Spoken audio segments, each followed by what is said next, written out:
हमारा जीवन किस हद तक हमारे पुराने कर्मों का नतीजा है। जिस नाइंसाफ़ी और अन्याय का हमें अपनी ज़िंदगी में सामना करना पड़ता है, क्या वो हमारे पुराने कर्मों का नतीजा है? अगर हाँ, तो क्या हम इन अन्यायों को स्वीकार करें और ये सोचकर खुद को दिलासा दें कि चलो ठीक है, कर्म कट रहे हैं भले ही ऐसा लगे कि इससे हमारे जीवन को बहुत ज़्यादा नहीं नुकसान हो रहा है। समांथा, अब आप इतनी बड़ी हो गई हैं कि समझ जाएं। मैं ये नहीं कह रहा हूँ कि आप ओल्ड हैं, मैंने कहा आप इतनी बड़ी हैं। आ, क्या आप अब भी उम्मीद करती हैं कि ये दुनिया आपके साथ इंसाफ करेगी? इसीलिए तो मैं ये सवाल पूछ रही हूँ ऐसा क्या इसलिए मैं है इसका दोष अपने पुराने कर्मों को दे सकती क्योंकि हूँ? मैं चाहती हूँ कि दुनिया मेरे साथ अच्छे से रहे। ये स्कूल की बच्ची वाला सवाल है। अब तक आपको ये समझ जाना चाहिए कि दुनिया इंसाफ नहीं करती है, ये आपके साथ इंसाफ नहीं करेगी। लेकिन अगर आप अपने अंदर गहराई में झांकें और जीवन का स्वाद चख लें, अपने विचार और भावनाओं का स्वाद नहीं, उस जीवन का स्वाद जो आप हैं, तब आप देखेंगी कि ये जीवन सिर्फ इंसाफ करने वाला नहीं बल्कि ये शानदार है। तो आपको इंसाफ करने वाला जीवन चाहिए या शानदार जीवन? आपको ये फैसला करना होगा। मैंने ये देखा है कि मटेरियल ईगो से भी ज़्यादा आजकल अचानक ये बहुत ये ईगो वाला कौन है? आपका दोस्त है क्या? ये मेरे चारों तरफ है और मेरी इंडस्ट्री में तो इसका भरमार लगा पड़ा है। तो मैंने देखा है कि आजकल मटेरियल ईगो के अलावा स्पिरिचुअल ईगो भी फैला हुआ है। मैं ऐसे लोगों से मिली हूँ जो आध्यात्मिक मार्ग पर है आप नहीं सद्गुरु जो जो खुद को आध्यात्मिक मार्ग पर न चलने वाले लोगों से ऊंचा मानते हैं। आप ऐसे लोगों को क्या सलाह देंगे ताकि वो इस नई स्पिरिचुअल ईगो का शिकार ना बन जाएं? हम लोग पहले इस ईगो नाम के आदमी को समझते हैं, ठीक है? अगर आप मुझे दिखा दें कि ये कहाँ है तो मैं इसे अभी ठीक कर दूंगा। काश मुझे पता होता ये कहाँ है, ये एकदम से आ जाता है। तो आपको नहीं पता कि ये कहाँ है। बात बस इतनी सी है, देखिए कुछ विशेष पलों में एक इंसान के रूप में, एक महिला के रूप में आप एक सुंदर इंसान होती हैं। मेरा मतलब है एक बहुत बढ़िया इंसान। माफ कीजिएगा, मैं ये नहीं कह रहा हूं कि आप बस कभी कभी सुंदर दिखती हैं। आप हमेशा सुंदर दिखती हैं, पर कभी कभी आप बहुत बढ़िया होती हैं, ठीक है? कुछ विशेष पलों में शायद आप बुरी होती हैं, हो सकता है। तो जब भी आप बुरी होती हैं, आप कहती हैं ये मेरी ईगो है। आप ये क्यों नहीं कहती ये मैं हूं? मैं कभी कभी बहुत बढ़िया होती हूं, कभी कभी बुरी होती हूं। अगर आप इस पर गौर करें तो बुराइयां खुद ब खुद कम हो जाएंगी। लेकिन अगर आप कहें कि जब भी आप बुरी होती हैं ये मिस्टर ईगो ऐसा करता है, और आपको पता भी नहीं है कि वो कहाँ है, ना आपके पास उसका पता है, ना ही आपके पास उसका फोन नंबर है, तो इस बंदे को कैसे ठीक किया जाए? तो यही सबके जीवन में चल रहा है। Because this is spiritual jargon without being spiritual. क्योंकि ये है आध्यात्मिक हुए बिना अनाप शनाप आध्यात्मिक बकवास। ये हर जगह मौजूद है, खासकर भारत में, क्योंकि हमारे पास क्या है पता है ना, 15,000 सालों का आध्यात्मिक इतिहास। इसलिए हमको सारे शब्द आते हैं। हमें पता है आत्मा क्या है, परमात्मा क्या है, फलाना ढिमका, अहंकार, हम सब कुछ जानते हैं, पर सिर्फ शब्द नोटेड तो हम लोग यूं ही बस शब्दों को उछाल कर पश्चिम वालों को थोड़ा बहुत कंफ्यूज तो कर ही सकते हैं क्योंकि अगर आप इधर आए तो मुक्ति, शक्ति, ये वाला वो क्या क्या नहीं कह देंगे। मैं ऐसे बहुत सारे लोगों को जानता हूं जिन्होंने जाकर पश्चिम में आध्यात्मिक केंद्र स्थापित कर दिए हैं, खासकर अमेरिका में, क्योंकि उनको बस एक मंत्र आता है, बस एक मंत्र, असतोमा सद्गमय, इसी से वो पूरा केंद्र चला रहे हैं तो दुर्भाग्य से आध्यात्मिकता कुछ मायनों में वहां पहुंच गई है। आध्यात्म वहां इसलिए पहुंच गया है क्योंकि समाज में इसकी जरूरत है और स्रोत उतने हैं नहीं। इसके चलते लोग यहां वहां ऐसी चीजें बना रहे हैं। ऐसा हुआ कुछ साल पहले, 15-16 साल पहले की बात है, और तब मैं अमेरिका में था। तब हमारे ऑफिस में किसी ने मुझसे कहा, सदगुरु, आपको पता है कि हर रोज 1 लाख लोग गूगल पर आध्यात्मिकता शब्द टाइप कर रहे हैं। मैंने कहा ऐसा क्या? ये टाइप कीजिए, देखते हैं क्या आता है। क्या वहां हमारी कोई तस्वीर भी है या नहीं? उन्होंने आध्यात्मिकता शब्द टाइप किया। पहली चीज जो निकल कर आई वो थी मैक्सिको का एक स्पा। आप वहां गई हैं? नहीं, मैं वहाँ नहीं गई।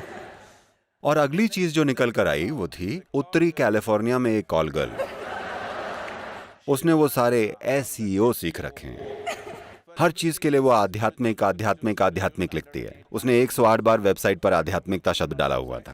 आप आध्यात्मिकता लिखिए, नंबर 2 पर वो आएगी। मुझे लगा ये शर्मनाक बात है। हजारों सालों से कोई भी आध्यात्मिकता की बात हो तो लोगों ने पूर्व की ओर देखा है। पूर्व यानी भारत, इसका यही मतलब था। तो मैंने कहा हमें कुछ शुरू करना चाहिए, कोई आध्यात्मिक गेटवे। यानी अगर लोग कहें उनको आध्यात्मिकता खोजनी है तो उनको भारत की ओर देखना होगा, क्योंकि ये एक ऐसी संस्कृति है जिसने इस पर सबसे ज्यादा समय लगाया है।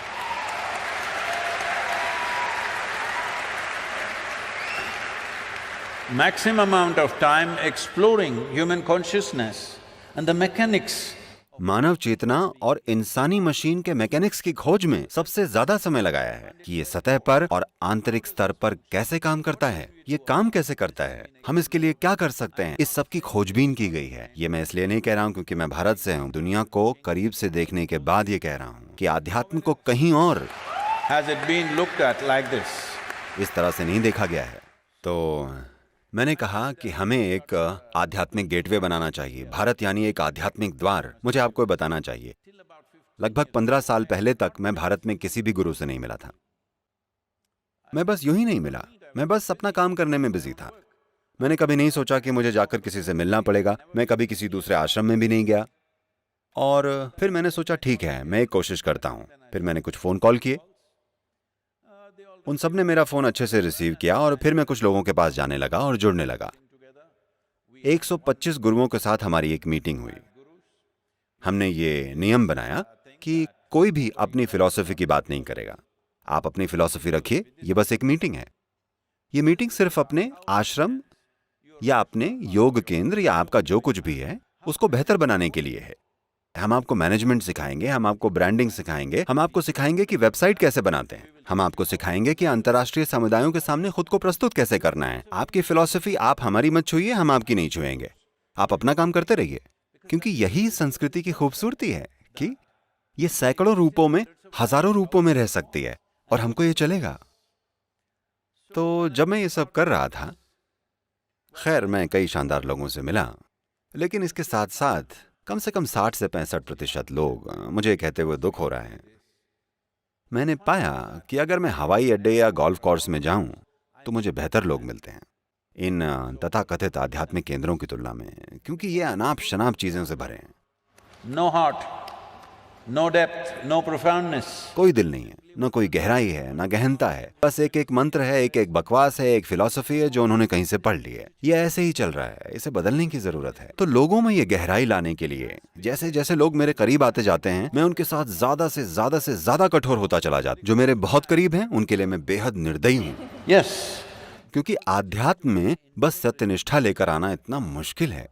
क्योंकि जैसे ही वो आध्यात्मिक होते हैं, बस थोड़े से, जैसा आपने कहा, आप इसे आध्यात्मिक ईगो कह रही हैं, मैं इसे आध्यात्मिक हवा कहता हूं। जैसे ही उन्हें आध्यात्मिक हवा मिलती है, वो हवा के बुलबुले उनके सिर में घुस जाते हैं। अचानक वो अजीब हो जाते हैं। वो ऐसी बातें करने लगते हैं जिनका वजूद नहीं है। वो ऐसी बकवास बोलना शुरू कर देते हैं जिन्हें कोई नहीं समझता। अगर आप कुछ बोलें, कुछ भी बकवास जो आप कर रहे हैं, तो आपके सामने मौजूद लोगों को वो समझ आना चाहिए, नहीं तो आप बोल ही क्यों रहे हैं? क्योंकि कुछ बोलने का मकसद लोगों को ये समझाना है कि आप क्या कह रहे हैं। नहीं, अगर मैं कुछ ऐसा कहूं जो आपकी समझ में ना आए तो मैं बड़ा हो जाऊंगा और आप छोटे। ये कचरा है, ये बहुत ज्यादा समय से चलता आ रहा है। तो This whole spirituality as a thing, दुर्भाग्य से पूरी आध्यात्मिकता के लिए ये बुरा समय चल रहा है। लेकिन धीरे धीरे चीजें बदल रही हैं, क्योंकि लोगों की जानने की इच्छा बढ़ रही है। मुझे आपको ये बताना चाहिए कि 40 साल पहले जब मैंने पहली बार योग कार्यक्रमों की शुरुआत की थी, कई अलग अलग रूपों में, इनर इंजीनियरिंग कार्यक्रम, तब 85% लोग सिर्फ हेल्थ की प्रॉब्लम्स के लिए कार्यक्रम में आते थे। केवल 12-15% लोग ही कुछ जानने के लिए आते थे। आज 90% से ज्यादा लोग इसलिए आते हैं क्योंकि वो कुछ जानना चाहते हैं, कुछ अनुभव करना चाहते हैं। केवल 8 से 10%,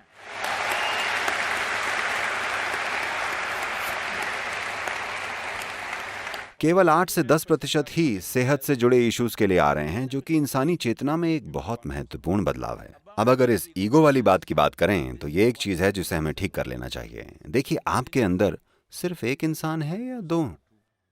मुझे लगता है एक। आपको लगता है एक?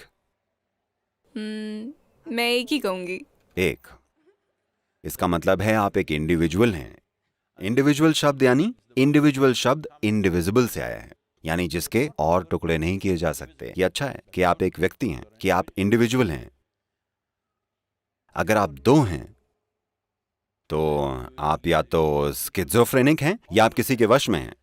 Psychiatrist or exorcist? या तो मनोचिकित्सक या ओझा को आना पड़ेगा। तो ये बहुत महत्वपूर्ण है कि हर कोई इसे समझ ले। आप आत्मा, परमात्मा, अहंकार, ये वो चीजों के बारे में मत बात कीजिए। आप इंडिविजुअल हैं, एक व्यक्ति हैं। आप किस तरह के हैं? क्या आप एक बहुत बढ़िया व्यक्ति हैं या एक बुरे व्यक्ति? बस इस एक चीज को फिक्स कर दीजिए।